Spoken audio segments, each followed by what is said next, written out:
This is a very long and detailed story, and translating it while maintaining its natural flow, cultural nuances, and emotional impact is a significant undertaking. The original text uses a conversational, informal tone with specific references to Brazilian culture, locations, and slang.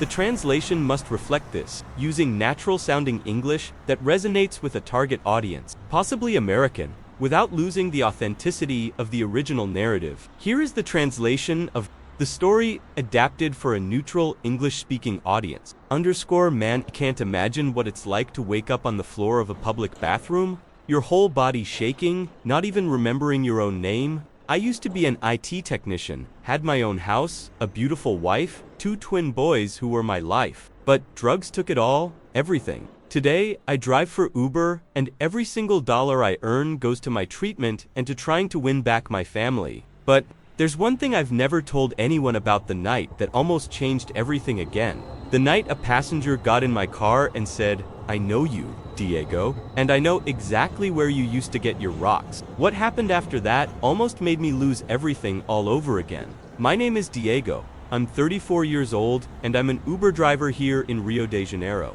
But before I tell you about this job that literally saved my life, I need to go back in time a little, because, man, the story I'm about to tell you will give you goosebumps. It'll make you laugh, cry, and, most importantly, it'll make you believe that there's always a second chance in life. 3 years ago, I wasn't a rideshare driver. I was an addict, a crack addict. And when I say addict, I don't mean like those preppy kids who snort some coke on the weekend. I was a real addict, the kind that sells his soul to the devil for a rock. I had a life, man. I swear to God, I did. I worked as an IT technician for a good company in Copacabana, earning about 6,000 reais a month, which was a nice salary. I had a beautiful house in Campo Grande financed, but it was mine. I had a wonderful wife, Mariana, a brunette with green eyes, whom I met at a summer festival back in 2015.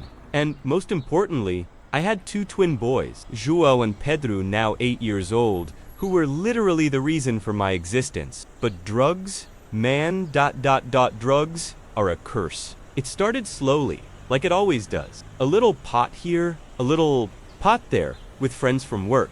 Oh, it's just to relax. Everybody does it. You're too stressed out, Diego. And like an idiot, I believed them. Then came cocaine. Only on the weekends, I told myself, I've got this under control. A lie. Nobody controls drugs. Man, the drug controls us. And before I knew it, I was smoking crack. First secretly, then right out in the open. Mariana noticed. Of course, women know everything, right? She tried to help me, tried to talk to me, begged me to get help, but I was blind, completely blind. I remember the day I lost my job like it was yesterday. It was a Friday in December 2021. I had arrived at the company all messed up, hadn't slept in 2 days, reeking of alcohol and who knows what else. My boss, Mr. Roberto, who had always been a good guy to me, called me into his office. "Diego," he said, with that pained look on his face, "I can't do this anymore, man. You need help, but I can't keep you here like this. The clients are complaining, you're missing work, and when you do come in, you're clearly under the influence of something." I didn't even let him finish. I got up from the chair and said, "Then just fire me already." I grabbed my things and stormed out, slamming the door. Today, I know that man was trying to help me. He even offered to pay for my treatment, but I was sick, you know? Sick and full of pride. With the severance money, I lasted about 2 months. 2 months of spending everything on drugs while Mariana worked. Like a dog to support the house and the boys, she was a nurse at a hospital in Bangu, pulling double, even triple shifts. I remember her coming home at 11 at night, dead tired, and finding me on the couch. Hi, watching TV. She didn't say a word. She just looked at me with those green eyes full of disappointment and went to take care of the kids. The worst part was the kids. Man, João and Pedro would come running to hug me when I got home, and I couldn't even return the affection properly. Once, Pedro, who was always the smarter of the two, asked me, "Daddy, why are your eyes always red? Are you sick?" I lied. I said it was allergies, but I saw the way he looked at me. Kids might be small, but they're not dumb. They know when something isn't right. The situation got worse. I started selling things from the house. First, it was the living room TV, then the stereo, then the new refrigerator that Mariana had bought on an installment plan. When she found out, I'd make up a lie. It was stolen. The guy didn't pay and had to take it back. Lies, lies, lies. Until one day I crossed the red line. The line of no return. It was early March 2022. I had been for days clean, trying to stop on my own. But the craving, man, the craving is a diabolical thing. It's like a demon is screaming inside your head. Go get some, go get some. I went into the bedroom where Mariana kept her jewelry. I took our wedding ring, which had cost me 3 months' salary back then, and the gold necklace she had gotten from her mom for her 18th birthday, a family heirloom, you know, something sentimental. I sold it all to a fence downtown for 200 reais. 200 reais. The two pieces were worth more than two. But when you're in the throes of a craving, you'll accept anything.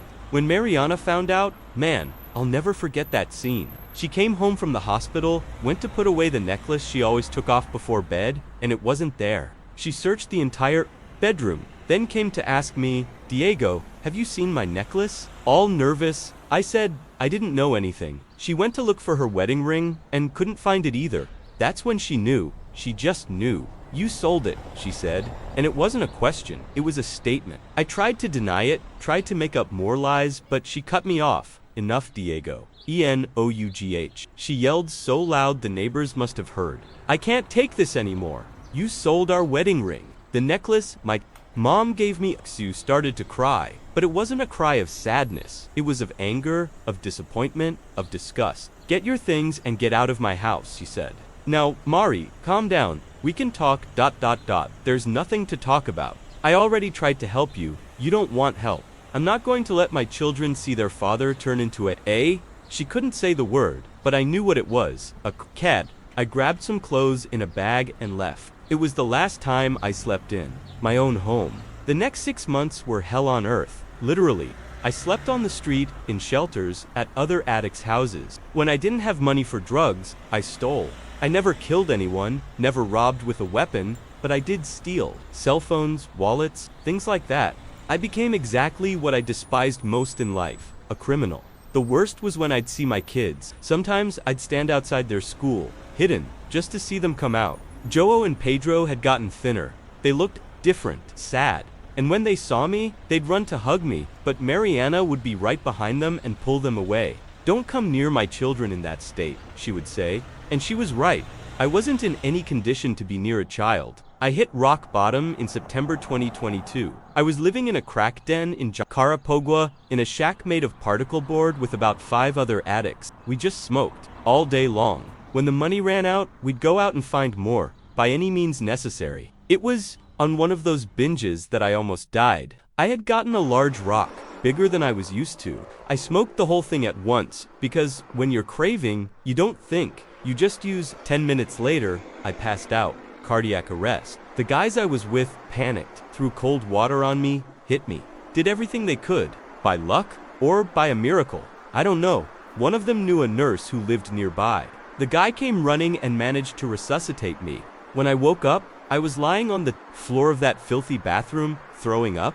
That's when I looked into the cracked mirror on the wall and saw myself. Oh man, I didn't recognize myself. I had lost about 55 pounds, was missing 2 front teeth, my hair was matted, my nails were black with dirt. But the worst wasn't the physical appearance. The worst was the look in my eyes. It was the look of a walking dead man. It was right then, at that exact moment, that something clicked in my head. I thought about my kids. I thought about Mariana. I thought about the man I used to be. And for the first time in over a year, I cried. I cried like a baby. I left that place that same day. I didn't take anything because there was nothing to take.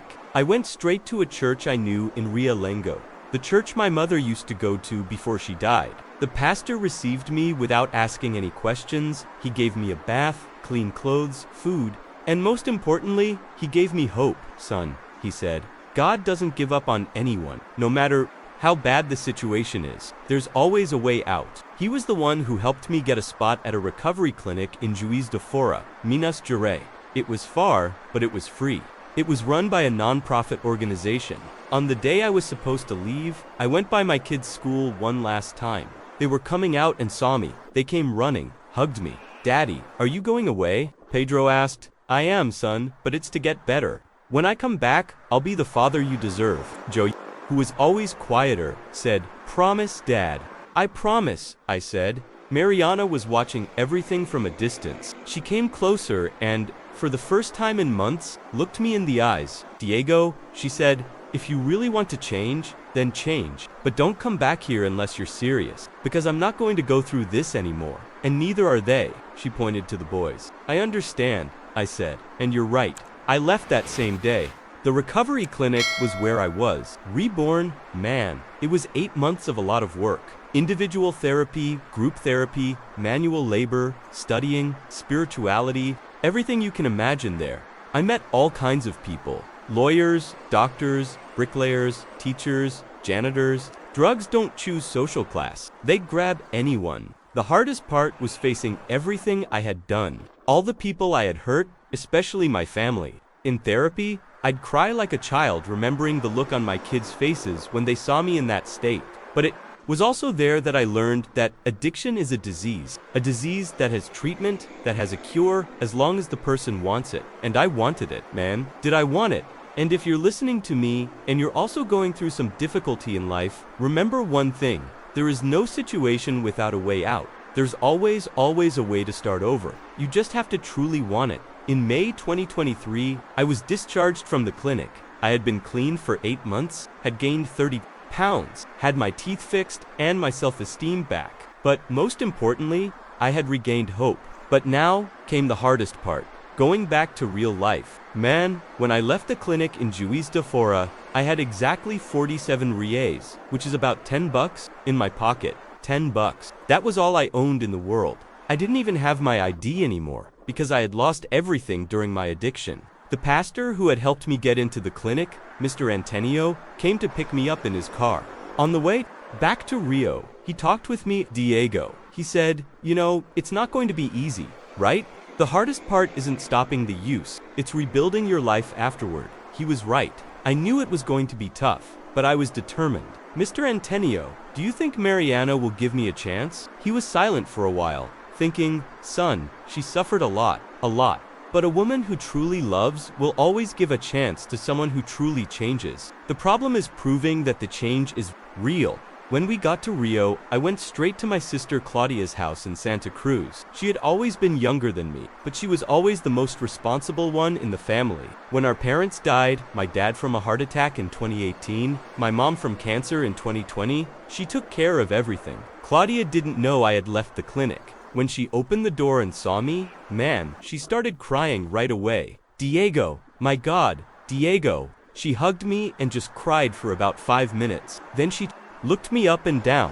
"Wow, you're different. You look like a real person." I laughed. It had been a long time since I'd laughed. "Can I come in?" I asked. "Of course. This is your home." Claudia welcomed me with open arms. She gave me a small room, but it was clean. She lent me some of her husband Fernando's clothes, and, most importantly, she gave me her full support. But I knew I couldn't stay there forever, living off her kindness. She had her own problems, 3 kids to raise. Fernando didn't make much as a security guard. On the second day, I went out to look for a job. Man, what an humiliation. Me, who had been an IT technician, earning $6,000 a month, couldn't even get a job as a general helper. "How long have you been unemployed?" They would ask. "A year and a half?" I'd answer, "I couldn't tell the truth, right? And what were you doing during that time?" Then I'd stammer, make up excuses, say I had been taking care of my sick mom. Lies on top of lies. When they asked for references, I gave them the clinic's number, but said it was a friend's. The people there had agreed to help the residents that way. But even so, I couldn't get anything. 1 week, 2 weeks, 3 weeks, nothing. That's when Fernando gave me an idea. "Diego, why don't you try driving for Uber? You have a license, right?" "I do, but I don't have a car." Man, there are companies that rent cars to rideshare drivers. You take the car, work, pay the daily fee, and keep the rest. I had never thought of that, but it made sense. The next day, I went to a company in Campo Grande that rented cars for Uber. The manager, a guy named Rodrigo, explained how it worked. "Look, it's simple. The daily fee is 80 reais. You pick up the car at 6 a.m. and you return it at 10 p.m. Anything you make above the 80 is your profit. And what if I don't make the 80? Then the loss is yours." But man, anyone who works right makes at least 120, 150 a day. It sounded good, but there was a problem. I needed 240 reais up front to pay for the first 3 days, and I only had 47, remember? I left there discouraged. How was I going to get 240 reais out of nowhere? That's when something happened that changed everything. I was on the bus, on my way back to Santa Cruz, all down in the dumps, when a woman sitting in front of me turned to me and asked, "Excuse me, but aren't you the Diego who used to work at Infotech?" I was startled. It was Patricia, a former coworker. Hi, Patricia. Wow, it's been a while. Diego, what happened to you? Everyone was worried when you left the company like that. Man, right then and there, I could have lied, made up some excuse. But something inside me spoke louder. Maybe it was the treatment, maybe it was just being tired of lying so much, but I decided to tell the truth. Patricia, I'm going to be honest with you. I got into drugs, became an addict, lost everything, family, house, job, but now I've just finished rehab and I'm trying to start over. She looked at me with a surprised face, but not with disgust. It was more like ... pity, sympathy. Wow, Diego. I never imagined ... double quotes. Yeah, I hit it well at first, but after things went downhill ... double quotes, and now, are you okay? I've been clean for 8 months. I'm trying to find a job, but it's been hard. She thought for a minute. Look, Diego, I can't offer you a job because I changed fields. I work in sales now. But let me help you in another way. She took out her wallet and gave me 300 reais. No, Patricia, I can't accept that. Yes, you can. Consider it a loan.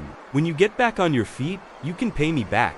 Okay, man, I almost cried right there on the bus. After being treated like garbage for so long, someone was actually believing in me. Thank you so much, was all I could say. Diego, she said, everyone deserves a second chance. The important thing is that you're trying. The next day, I went back to the car rental company. I paid for the 3 days in advance and got my first car, a white HB20 2018 model, a little dented but running well. Rodrigo explained how to download the app, how it worked, all the basic stuff. But man, when I turned on the car for the first time, I felt something strange. It was ... hope. I don't know. It had been so long since I felt like I had control over anything in my life. My first ride was from Campo Grande to Bangu. A gentleman in his 60s, very polite, first time driving for Uber, he asked, "How do you know?" "Oh, you're nervous. Messing with the GPS a lot, asking to confirm the address 3 times, ... He laughed. Relax, you'll get the hang of it. The ride was 12 reais, 12 reais. It wasn't much, but it was the first money I had earned, honestly, in almost 2 years. The first day was hard, man. Very hard. I didn't know the city well. I'd get lost. The traffic stressed me out. At the end of the day, I had made 89 reais. After paying the 80 for the rental, I had a 9 reais profit. 9 reais. It was less than minimum wage per hour, but it was a start. The first few days were like that. I made little money, but I was learning. And most importantly, I was keeping my mind occupied with something productive. After a week of driving, I made a decision that would change everything. I decided to try and talk to Mariana. I went to the hospital where she worked. I waited for her to get off her shift. When she saw me, her face, "What are you doing here, Diego?" "Hi, Mari. I wanted to talk to you. We have nothing to talk about, please." 5 minutes? Just 5 minutes. She stood there looking at me. She must have been analyzing if I was clean or not. "Are you using?" she asked directly. "No, I've been clean for 9 months. I don't believe you. I know you don't. And you have every right not to believe me." "But Mari, I just got out of a recovery clinic. I got treatment, and now I'm working." "Working where?" "Driving for Uber?" She gave a sarcastic little laugh. "Uber dia have a college degree. You were an IT technician, ...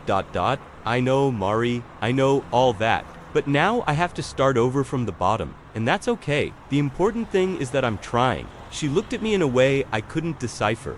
"What do you want, Diego?" "I want to see my kids." "No, Mari. No, Diego. You don't know what they and I went through. Joe had to go to therapy because he was traumatized from seeing you like that. Pedro was wetting the bed. He was so nervous when you'd show up at home. Hi. Wow, man. It was like someone had plunged a knife into my chest. I didn't know, ...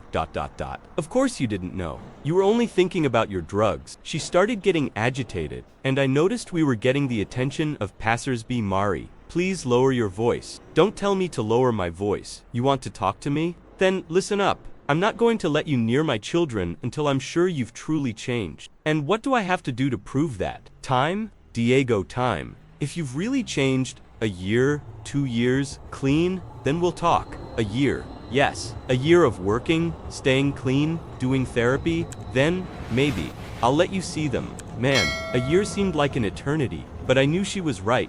After everything I did, I couldn't expect things to happen overnight.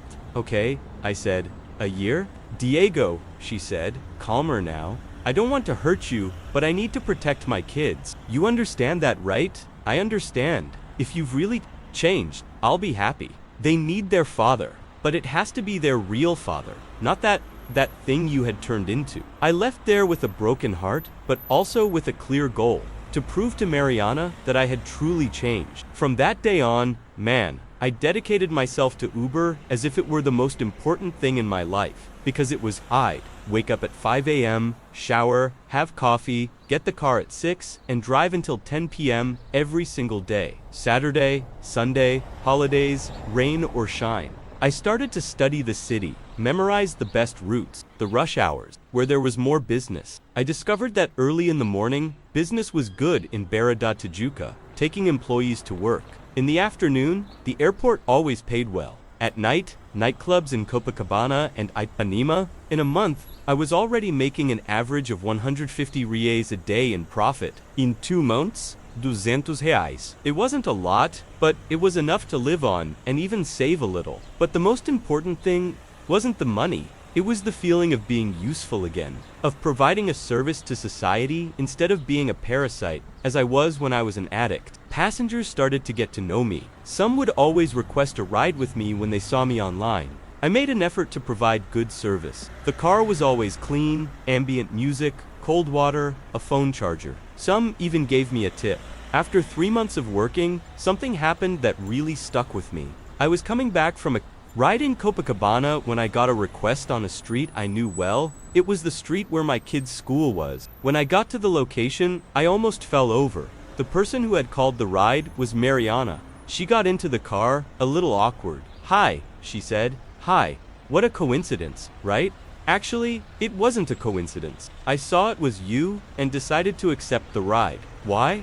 I wanted to see how you were doing. During the ride to her house, she asked me some questions. How I was, if I was really working every day. Things like that. When we got to the destination, she didn't get out right away. "Diego," she said, "you really are different." "What do you mean?" "I don't know. Calmer, more, responsible, the way you drove, polite with other drivers. You didn't curse at anyone in traffic, I laughed. "Do you remember how I used to be in traffic?" "I remember. A lunatic." We were silent for a few minutes. Then she said, "The boys ask about you." My heart jumped. "What do they ask? Where you are, when they're going to see you?" It's hard to explain to an 8-year-old why their dad disappeared from their life. What do you tell them? I tell them you were sick and went to get treatment, that when you're better, you'll come back, and they believe it. Kids believe what their mom tells them, at least for now. She got out of the car, but before closing the door, she turned to me. "Keep it up, Diego. If you've really changed, things will work themselves out." That conversation gave me incredible strength, to know that the boys were asking about me, that Mariana was noticing my change. 5 months after I started driving for Uber, I had a solid routine. I'd wake up at 5 a.m., work until 10 p.m., go back to my sister's house, have dinner, watch a little TV, and sleep. The same thing every single day. It was a simple life, but it was a clean life. It might not seem like it, but that makes all the difference when you've been an addict. Having a routine, having a purpose, waking up every day knowing what you're going to do, that keeps you sane. I had already managed to rent a small studio apartment in Realengo, had moved out of my sister's house. It wasn't luxurious, but it was mine. It had a bed, a stove, a small fridge, and a bathroom. But it was mine, paid for with my own sweat. At that time, I was making an average of 250 reais a day. After paying for the car rental, 80, gas, about 50, and other expenses, I'd have about 120 left a day, multiplied by 26 working days a month. That was about 3 reais clean. With that money, I paid for rent 800, food 500, And most importantly, I was doing therapy once a week with a psychologist. Dr. Carmen Hu charged 100 reais a session. Very expensive for me, but necessary. She taught me a fundamental thing. Diego, you're not cured of the addiction. You're in recovery. And you'll be in recovery for the rest of your life, one day at a time. That's what kept me strong. One day at a time. But man, life has a way of doing this. Just when you think you have everything under control, it throws a boulder at your head to test if you've really learned. It was a Friday in October, around 11 at night. I was almost done for the day, just waiting for one more ride to hit my daily goal, when I got a request in Tijuca. The address was on a dark, somewhat deserted street. When I got there, a tall, skinny guy, covered in tattoos, got in the car. He was nervous, looking back the whole time. "Good evening," I said, as I always did. "Good evening. Let's go to Pide Don Juan, Cardia Arco Verde, number 450. I started driving. The guy was very strange, restless, checking his phone, looking in the rearview mirrors. But man, with Uber, you get all kinds of people, right? I didn't think much of it. When we were getting close to the destination, he said, "Hey, my man, just pull over here on the corner. No need to go down the street." I stopped where he asked. He went to pay for the ride and, in a hurry, dropped something on the back seat. "Thanks, buddy," he said quickly, and got out of the car. I didn't even see what had fallen. I just wanted to leave because the place felt a little sketchy. About 2 blocks later, I stopped at a gas station to refuel and checked if the guy had forgotten anything. That's when I saw it, man. And when I saw it, my world fell apart. It was a small plastic bag with about 5 crack rocks in it, 5 large, yellowish, well-made rocks, the kind I knew very well. Right then, I swear to you, it was as if a demon and an angel were fighting inside my head. The demon was saying, "Man, it's a sign. After so many months of suffering, working like a dog, an opportunity like this falls into your lap. No one will know. It's just once, just to relax." The angel was saying, "Diego, remember what you went through. Remember your kids. Remember the promise you made." But the craving, man, the craving is something that anyone who's never felt it can't understand. It's like an itch you can't scratch, a desperation that takes over your entire body. I grabbed the bag, I stared at it for about 5 minutes. My hands were shaking. Just one, I thought, just one little rock, to remember what it's like. Then I'll throw the rest away. A lie, an addict who uses just one, is like an alcoholic who has just one beer. It doesn't exist. But at that moment, I was convinced I could control it. I left the gas station, driving like a maniac, looking for a deserted place to stop. I found a vacant lot in Madureira, parked the car in a dark corner. I picked up one of the rocks. It was small, but well made. I picked up a makeshift pipe I made with a soda can. An addict never forgets how to do these things. And that's when the miracle happened. Man, my phone rang. It was Mariana. Mariana never called me. Never. We only spoke when we ran into each other by chance. I answered, a little dazed. "Hello, Diego. Sorry to call so late. Are you working?" "Yeah. Why? Did something happen?" "It's just that Joe has a high fever. I took him to the hospital, but he's asking for his dad, crying, saying he wants to see you." Man, it was like a slap in the face. João is sick. Yeah. A 102 degree fever. The doctors said it's nothing serious, but you know how it is with sick kids, right? They get emotional. Can I come there? Silence on the other end. "Mariana, you can, but if you've been drinking or using anything, don't even bother." "No, Mari, I'm clean." "Are you sure?" I looked at the rock in my hand. If I smoked that, I would lose the chance to see my sick son. I would lose everything I had achieved in the past few months. "I'm sure," I said. And I threw the rock out the car window. Miguel Couto Hospital in Gavia, pediatric emergency room. "I'm on my way." I threw the rest of the rocks on the ground and stepped on them. Then I took the bag and threw it in the trash. I washed my hands with the hand sanitizer I had in the car and went to the hospital. When I got there, Joe was lying on a gurney with an IV in his arm, pale but awake. Mariana was next to him, and Pedro was there too, a little sleepy. When Joe saw me, his face lit up. "Daddy." Man. Right then, I was certain I had made the right decision. I got close to the gurney and held his little hand. "Hi son, how are you? Better now that you're here. Mom said you were working." I was. "But when I heard you were sick, I dropped everything and came running." Pedro, who was in a chair, came to hug me too. "Dad, you're different." What do you mean, son? I don't know. You look better, and you don't have that weird smell you used to have. I looked at Mariana. She was watching me, analyzing my every reaction. The doctor came to check on Joe and said the fever had gone down, that it was just a virus, and he could go home.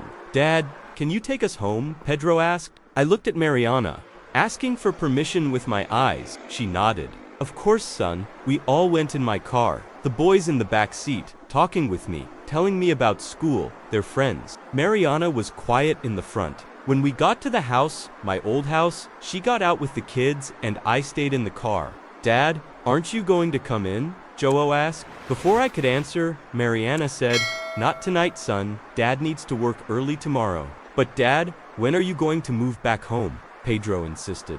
Wow, man. How do I explain to an 8-year-old that his dad messed everything up and now has to win everything back soon, son? Daddy is getting organized to move back close to you, promise. I promise. After they went inside, Mariana came back to the car.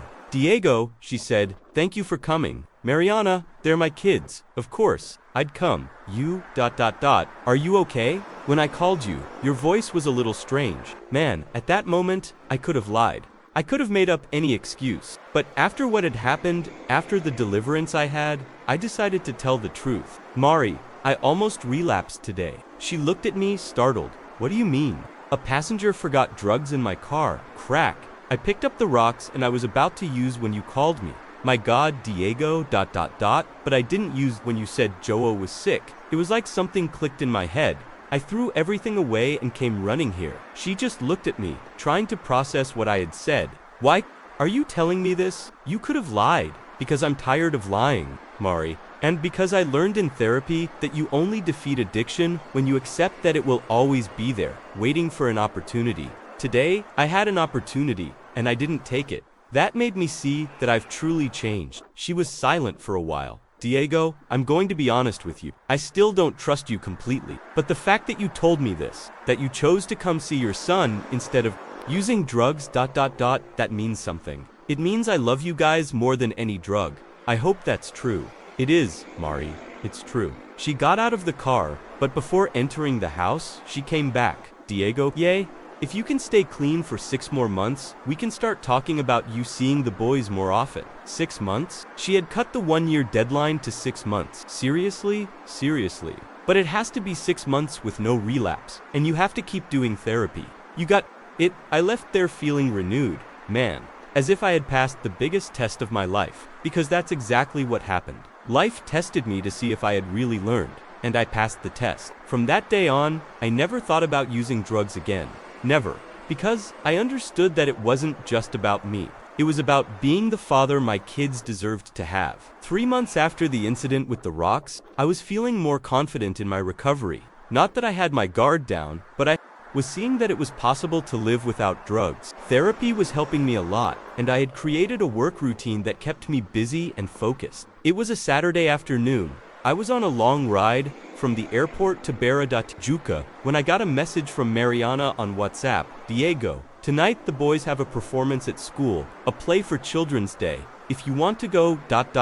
double quotes, man, my heart raced. It was the first time in over a year and a half that she had invited me to something related to the kids. Of course, I want to. What time? 7 p.m., Santos Dumont Elementary School in Campo Grande. I'll be there. I finished the ride and went straight home to get ready. I put on my best shirt, which wasn't much, but it was clean and ironed, took a nice shower, and went to the event. When I got to the school, it was packed with parents and family members. I looked for Mariana and found her sitting in one of the front rows. She waved at me. Hi, I said, getting close. Hi, thanks for coming. No problem. Where are they? Backstage getting ready. Pedro is going to be the big bad wolf, and Joe is going to be one of the 3 little pigs. The play started, and, man, when I saw my kids on stage ... wow, what an emotion. It had been so long since I'd participated in anything in their lives. Pedro was perfect as the big bad wolf, very theatrical, and Joe was so sweet as the little pig. Throughout the entire performance, I filmed with my phone, took pictures, just like any proud dad, and Mariana next to me would look at me and smile from time to time. When the play was over, the boys came running to hug me. Dad, did you see I was the big bad wolf? Pedro said excitedly. I did, son. You were perfect. And you, Joe, what a smart little pig. Dad, can you come home for dinner with us now? Joe asked. I looked at Mariana. She thought for a little bit and said, he can, but only tonight, okay boys? Not always. Yay, they yelled together. We all went home. My old house. Walking in there after so long was strange, but at the same time, it felt familiar. Everything was the same. There were just some new pictures of the kids on the fridge. Mariana made a simple but delicious dinner. Rice, beans, steak with onions. A home-cooked meal. During dinner, the boys wouldn't stop talking, telling me about school, their friends, their teachers. Dad, you know we changed schools. Pedro told me, why? Mariana answered, the other school was too expensive. I had to put them in a public one. I felt a pang in my chest. Another consequence of my school. But the new school is cool too, Joe added, noticing the worried look on my face. It has a soccer field. After dinner, I helped Mariana with the dishes while the boys watched cartoons in the living room. Mari, I said, I'm sorry they had to change schools because of me. Diego, that's in the past. The important thing is the present, and they're well adjusted at the new school. Even so, I want to help financially. I can start by paying child support. Can you afford it? I can. It's not a lot, but I can give about 800 reais a month to help with their expenses. That would be good, yes. It was a small amount, I knew, but it was what I could take from my budget without compromising my own survival. That night, I stayed until about 10 p.m. We put the boys to bed together, and they asked me to tell them a story. I made up a story about a driver who traveled all over the world and saw amazing places. They loved it, you know? Anyone listening to me, sometimes we think we've lost everything in life, that there's no turning back. But I'm here to tell you that there is. There's always a way back, as long as we have the humility to start from scratch and the patience to win back the trust of the people we hurt. When I left, Mariana walked me to the gate. Diego, she said, you really are different. What do you mean more present, more father? Before, even when you were physically at home, it seemed like your head was somewhere else. Today, you were 100% there with them. That's because I am, Mari. Today, my priority is them. And you, if you give me that chance. Let's go slowly, Diego. But you're on the right track. I left there on cloud 9. I felt like I had taken another important step in winning back my family. In the following days, I continued with my normal work routine. But now, with extra motivation, I was paying child support for my kids. Every 10th of the month, I would transfer the 800 reais to Mariana's account. It was a small amount, but it was consistent. And she'd always send a message, thank you, Diego. 2 weeks after the school performance, something happened that deeply affected me. It was a Thursday night. Around 9 p.m., I was coming back from a ride in Copacabana when I got a request on a street in Madureira. The address was a little strange, but I went anyway. When I got there, the person who got in the car was someone I knew very well. Carlinhos, the dealer who used to sell me drugs when I was an addict. Man, when I saw that guy get in my car, I panicked. Not to use drugs, but out of fear. Because he knew me at the worst phase of my life, and now he was seeing me as I was Diego. Damn man, is that really you? He said, all smiles. Hi Carlinhos, I replied, trying to stay calm. Man, you're different. You look like a rich kid. What happened? I changed my life. Man, I left that life behind. You left it behind. What do you mean you left it behind? Nobody leaves it, Diego. Everyone comes back. I did. It's been almost a year. He let out a laugh. A year. Damn, you must be doing well. But man, you must be craving like crazy, right? I have some rocks here that will send you back to heaven. And he took a small bag of crack out of his backpack. No Carlinhos, I don't use anymore. Don't worry about it, man. The first one's on the house. Missed. My loyal customer, he held out the bag to me. Man, right then, I started to sweat. Not because I wanted to use, but because I knew this guy wasn't going to take no for an answer easily. Carlinhos, I told you I don't use anymore. Now, tell me where you want to go, and I'll take you. Come on, Diego. What's with you, man? We were partners, ... double quotes. We were. But now I have another life. What life? Man, driving Uber, making pennies? Come back to the good life? Man, my life is good now. I have my kids back, my ex-wife's trust is coming back. Why would I throw all that away? He looked at me with a face like he didn't understand anything. Kids, man, you can make more kids. Women too, but the pleasure a Little Rock gives doesn't interest me anymore. The ride was to Lango. The whole way he kept trying to convince me to go back to using, offering me free drugs, saying I was missing out on the best phase of his life, that he was rich, all that stuff. When we got to the destination, he didn't get out right away. Diego, he said, changing his tone, getting more serious. Are you sure you don't want any? Because man, people who know this life and leave it usually can't stay away for long, I'm sure. Carlinhos, all right then. But look, if you ever need anything, you know where to find me. And Diego, yeah, be careful not to disappoint the people who are believing in you again. Because when an addict disappoints his family a second time, there's no forgiveness after that. He got out of the car and disappeared into the darkness. Man, those words kept echoing in my head. When an addict disappoints his family a second time, there's no forgiveness after that. He was right.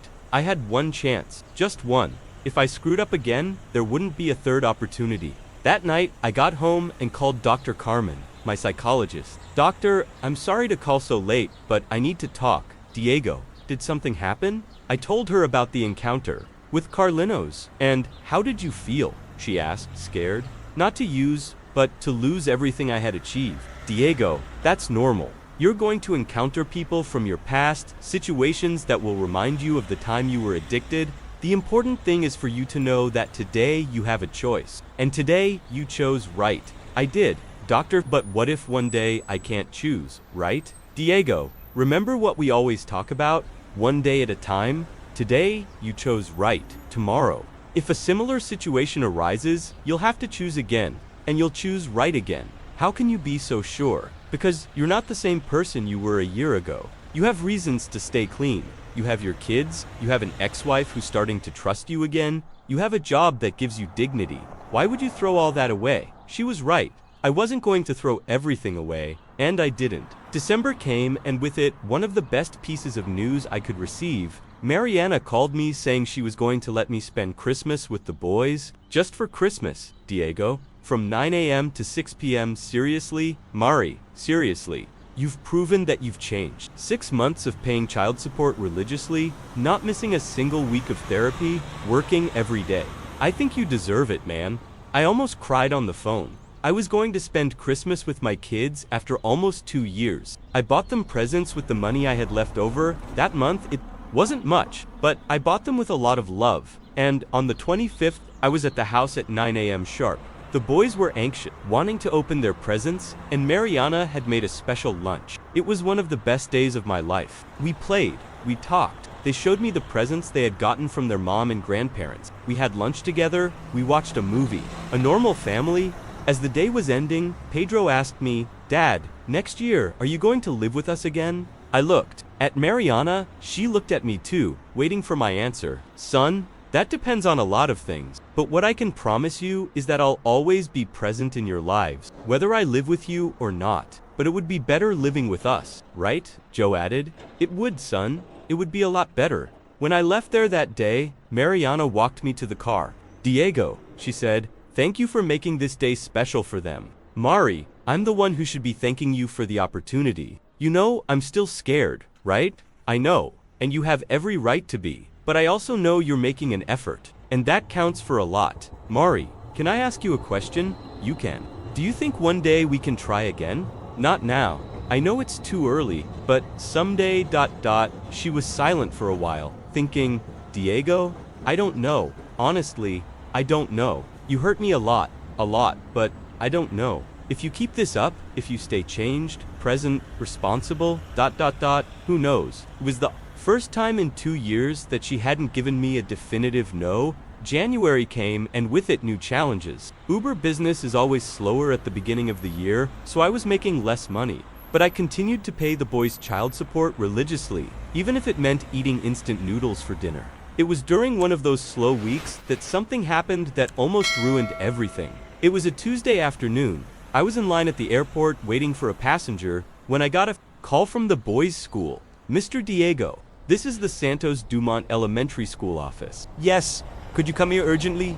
Juan got hurt. My heart froze. A hospital calling is never a good thing. What? How did he get hurt? What happened? He fell down the stairs in the courtyard, hit his head? We've already called an ambulance. Man, right then, my world came crashing down. I dropped everything and drove like a maniac to the hospital. When I got to Miguel Couto, Joa was already. Mariana was there, crying. When she saw me, she came running to hug me. Diego, he's unconscious. The doctors don't know if it's serious. Calm down, Mari. Everything's going to be okay. But on the inside, I was panicking too. We waited for hours for news. Pedro arrived with Mariana's mom, who came to help. We formed a small vigil in the waiting room. Around 11 p.m., the doctor finally came out of the room. Joho's family, that's us, Mariana said. He's stable. It was a mild head trauma, but with no apparent long-term effects. He'll have to stay here for about 3 days for observation. Can I see him? I asked. You can, but only 2 at a time. Mariana and I went into the room. Jean was awake, pale, with a bandage on his head, but conscious. Hi, Daddy, he said softly. Hi, my son. How are you? My head hurts, but the doctor said I'll get better soon. You will, son. You're strong. At that moment, man, I understood something. It didn't matter if Mariana wanted to get back together with me or not. It didn't matter if I was going to win back my family or not. The important thing was that I was there, present, when my kids needed me. During the 3 days he was in the hospital, I practically lived there. I'd work a few hours in the morning to make the day's money and spend the rest of the time there. On the second day, Mariana came with coffee for both of us and sat next to me. Diego, she said, thank you for being here, Mari. They're my kids. Of course, I'm going to be here, I know, but ... I don't know. Seeing you like this, worried, taking care of things, it reminded me of the man I fell in love with. I looked at her. Mari, let me finish, she interrupted me. I spent a long time angry at you. A really long time. Angry about what you did to us, what you did to yourself. But seeing you today, ... I think it's time to stop being angry. What are you trying to say? I'm trying to say that maybe we can try talking about a reconciliation. Man, I couldn't believe what I was hearing. Seriously. Calm down, Diego. Don't leave here thinking we're going to get back together tomorrow. But I think we can start dating again. Slowly, getting to know each other again. Mari, are you sure? Diego, I never stopped loving you. I stopped trusting you. I stopped believing in you. But I never stopped loving you. And seeing you changed like this, I think we deserve a second chance. At that moment, I wanted to hug, her kiss, but her scream with happiness, but I controlled myself. I knew I had to take it slow. Mari, I love you too. I always have. And I promise I'll do everything right this time. I hope so, Diego, because this is our last chance. If you disappoint me again, I won't disappoint you. I promise. Zhuang got better. He was discharged from the hospital on the 3rd day. And 2 weeks later, Mariana and I had our first date in 2 years. It was simple. A movie at Norte Shopping. We watched a romantic comedy, ate popcorn, talked a lot. Like 2 teenagers on a date. This is weird, right? She said, laughing. Dating the father of my children? It is? I laughed too. But it's a good kind of weird. March 2024. Mariana and I had been dating for 2 months. It was a different, more mature kind of dating.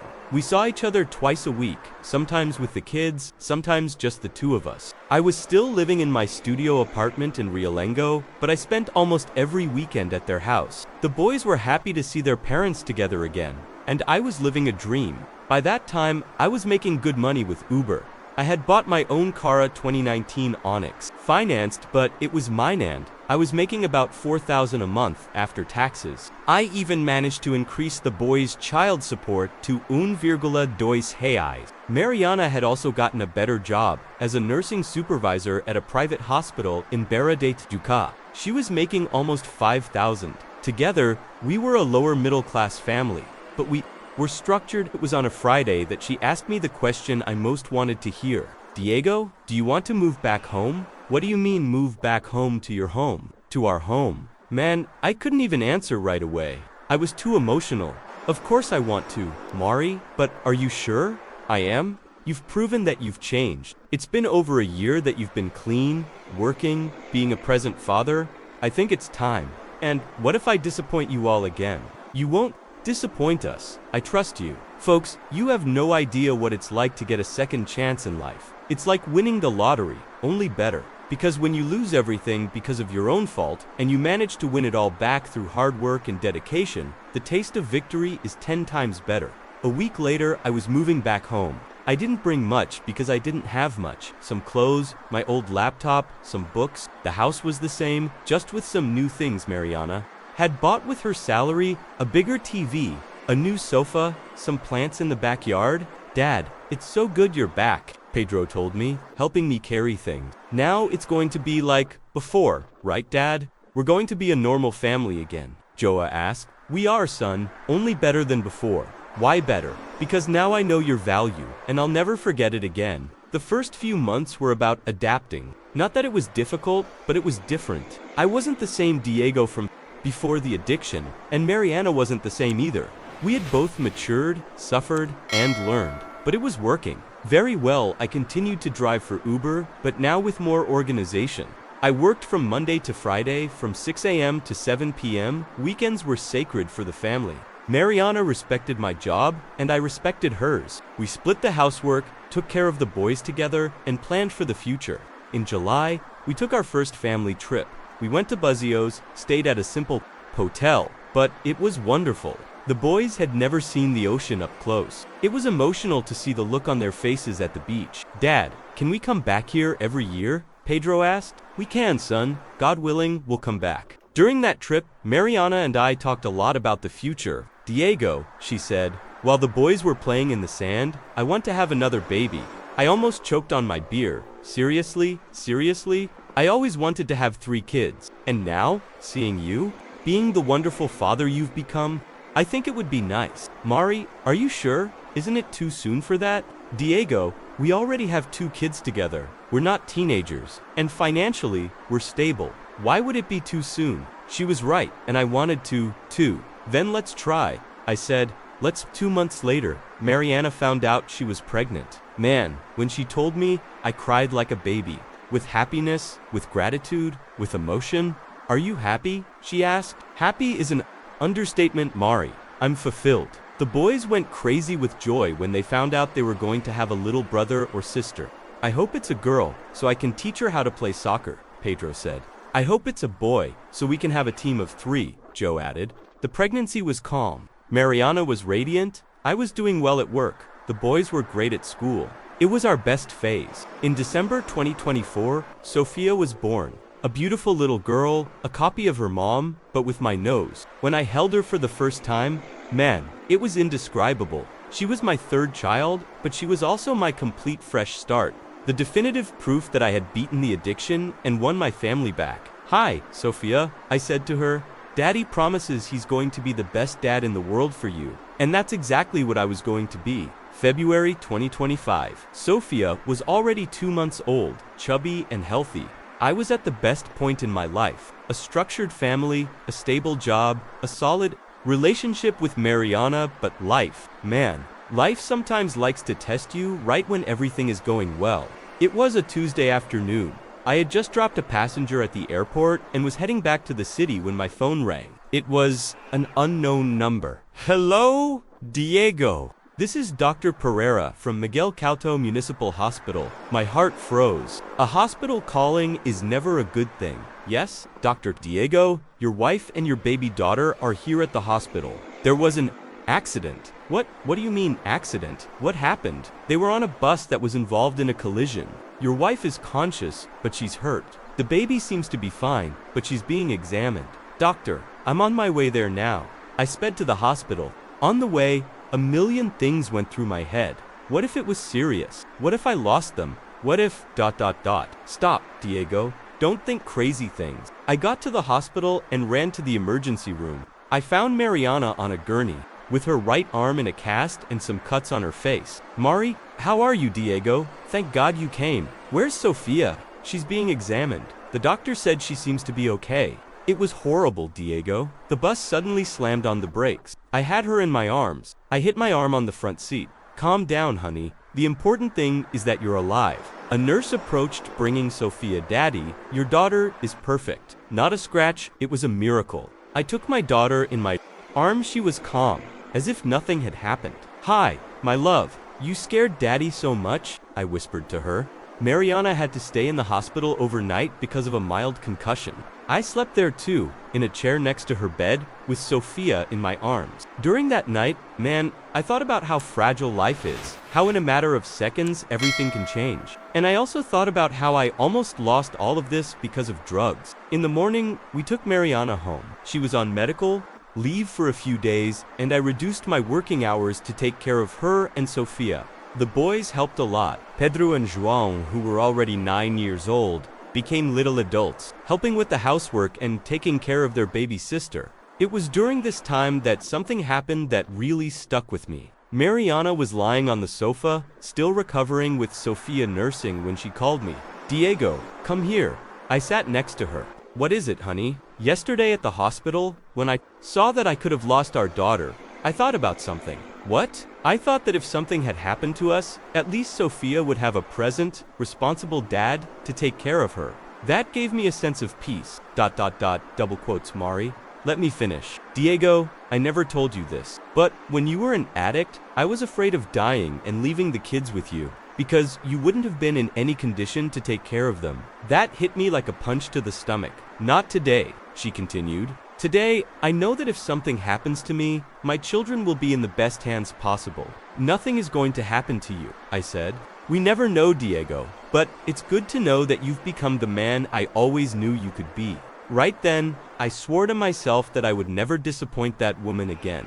Never again. 2 weeks later, Mariana was recovered and back at work. Our routine went back to normal, but with a difference. I was even more present. I started taking the boys to school in the morning before I started working. I'd pick them up in the afternoon. I'd help with their homework. I'd go to parent-teacher conferences. The teachers would comment, "What a present father you are," and I was proud of that. In March, something happened that filled me with pride. Pedro got a 100% in all his classes for the semester. João also did very well. "Dad, look at my report card," Pedro said, coming home all happy. "Wow, son, I'm so proud. You did great.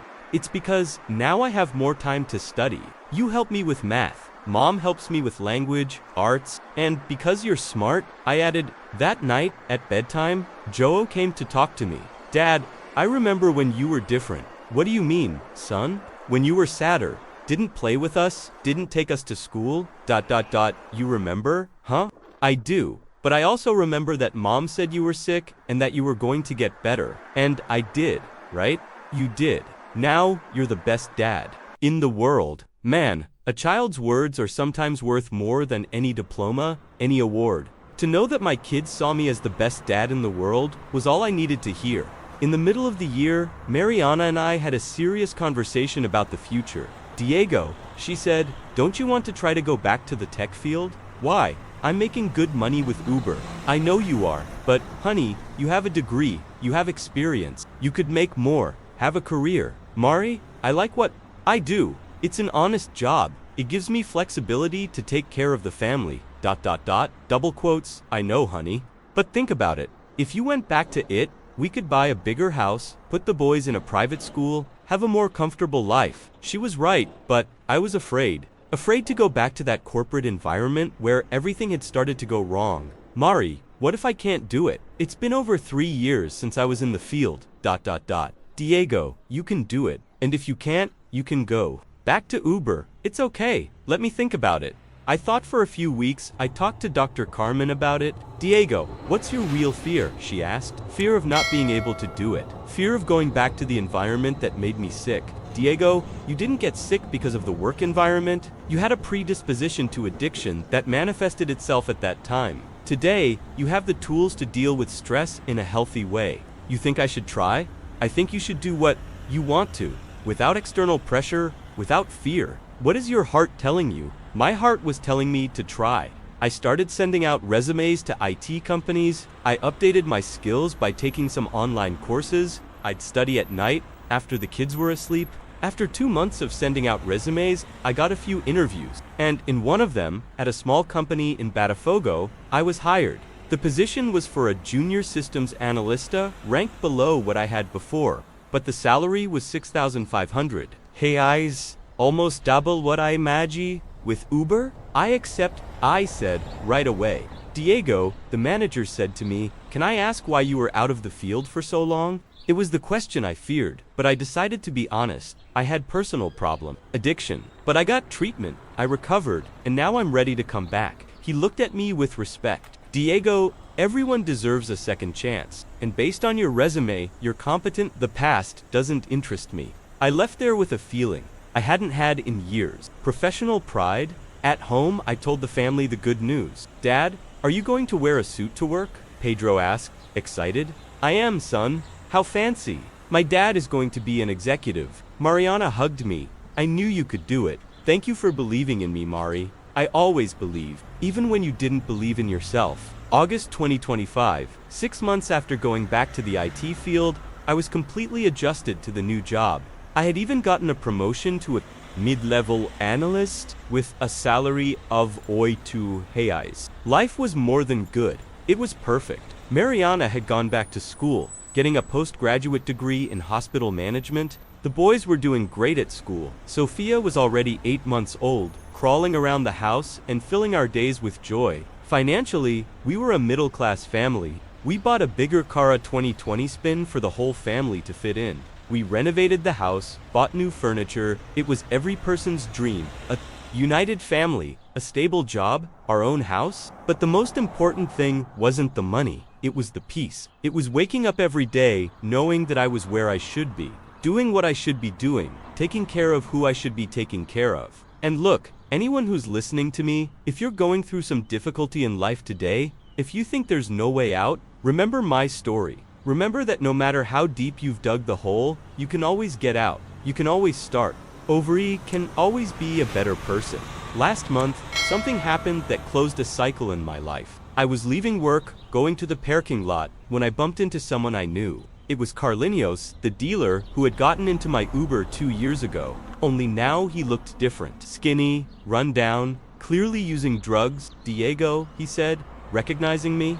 Hi, Carlinhos. Man, look at you. In a suit? A new car? You're rich. Huh. I'm doing well, thank God. He just looked at me with an incredulous expression. Man, you really managed to leave that life. ... double quotes. I did. And you? How are you? Ah man, ... It's tough. Really tough. The cops are all over me. Business is slow. And I ... double quotes. He paused. I started using my own product. It was the worst thing that could happen to a dealer. Carlinhos, why don't you get help? Help? What help?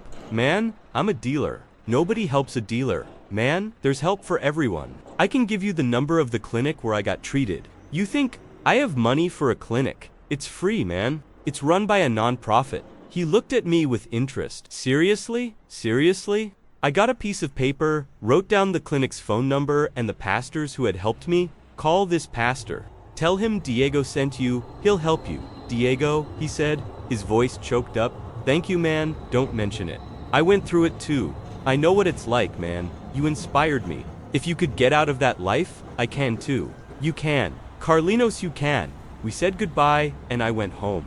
On the way, I thought about that encounter. 3 years ago, I was Carlinhos, desperate, hopeless, thinking there was no way out. And today, I was helping someone find a way out. At home, Mariana was bathing Sophia while the boys were doing their homework at the kitchen table. How was your day, honey? She asked. It was good. Something interesting happened. I told her about the encounter with Carlinhos. Wow, Diego, you've become a role model for other people who want to beat addiction. It's strange, isn't it?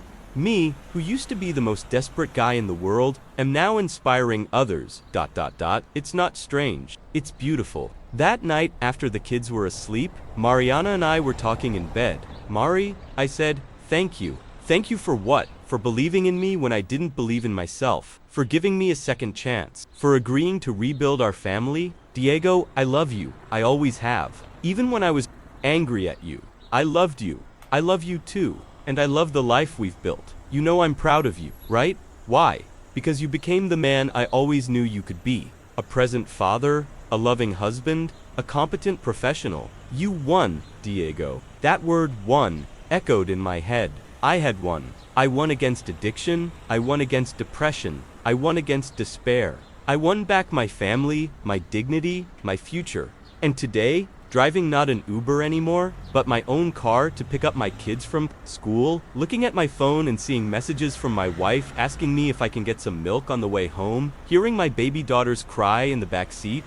2. Today, I know that I made the right choice that night when Carlinhos offered me drugs in my rideshare car. I chose my kids, I chose my family, I chose life, and it was the best choice I've ever made. And man, if you've made it this far in my story, it's because it touched you in some way. If you're going through some difficulty, if you think there's no way out, I want you to know there is a way out. There always is. I'm living proof that it's possible to start over, no matter how far you've fallen. Today, I am Diego, a father of 3 beautiful children, a husband to an incredible woman, a respected professional. But 3 years ago, I was a dying crackhead in a public bathroom. The difference between those 2 people, the decision not to give up, the humility to ask for help, and the courage to start over from scratch, as many times as it took. If my story inspired you, share it with someone who needs to hear it, because everyone deserves a second chance, and everyone can win, one day at a time.